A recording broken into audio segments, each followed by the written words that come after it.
High friends, welcome back to my channel Smita dot Asmit lifestyle. আশা করি তোমরা সকলে খুব ভালো আছো, আমরাও খুব ভালো আছি। সন্ধ্যা থেকে আজকের ভিডিওটা চালু করলাম, প্রথম থেকে শেষ পর্যন্ত দেখতে থাকো। আশা করি তোমাদের সকলের খুবই ভালো লাগবে। ও আর ওর বাবা ঘুরতে গিয়েছিল, ঘুরতে গিয়ে ডিমের চপ আর ভেজিটেবিল চপ এনেছে। আমার ছেলে অনেকটাই শিখে গিয়েছে কিভাবে সার্ভ করতে হয় সকলকে সমান ভাগে ভাগ করে।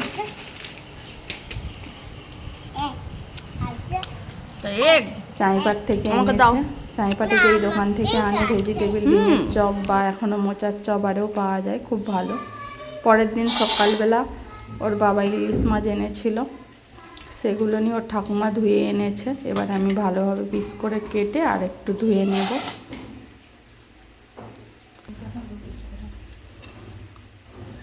পিস করে কাটা হয়ে গিয়েছে। মাছের স্বাদটা খুব সুন্দর ছিল।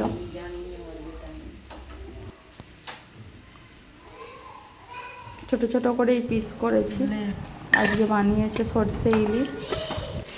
আজ আমাদের হবে তালের পিঠে, তার জন্য চাল গুঁড়ি দিয়ে আর তালের যে পালটা থাকে সেটা দিয়ে মাখানো হয়ে গেছে লেথি।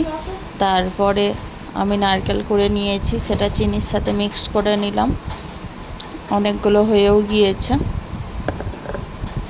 এইভাবে ভালোভাবে হাতে দুটো আঙুলের মাধ্যমে মাঝখানে ধরে এবার সাইডের আঙুলগুলো ঘুরি ঘুরি তৈরি করতে হয়।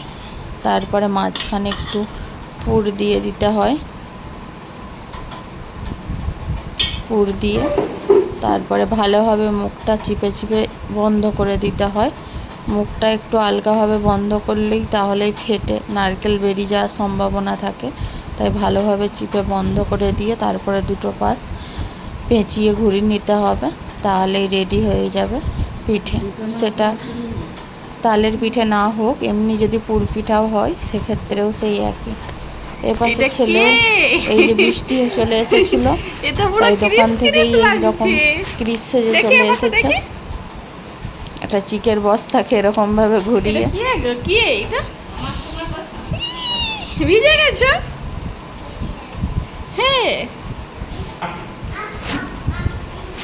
কি এনেছো দেখি? কি এনেছো?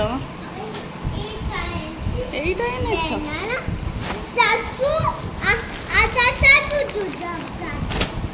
বাবা, কত রকমের চামচ, তো কি চামচ? ব্যাগের কি অবস্থা!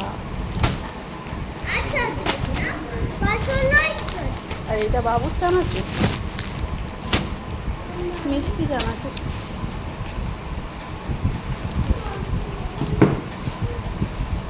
টাইট সার্ভ এটা কি ফ্রি হয়েছে এর সাথে? হ্যাঁ, এটা কি ফ্রি হয়েছে ছোটো ছোটো দুটো? বাবা, আচ্ছা, 10 টাকার করে ফ্রি, 1 কিলোর করে সার্ভ। এই গন্ধটা খুব সুন্দর।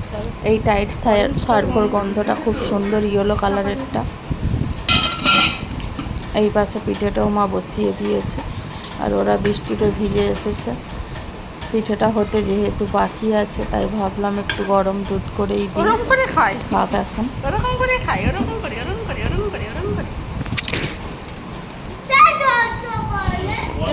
ফোনটা তো ভেঙে যেত তো।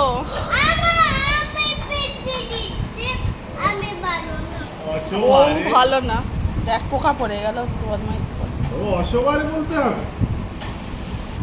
তারপর দুধ খাওয়ার কিছুক্ষণ পরে, 1 ঘন্টা পরে পিঠেটা নিয়ে আসলাম।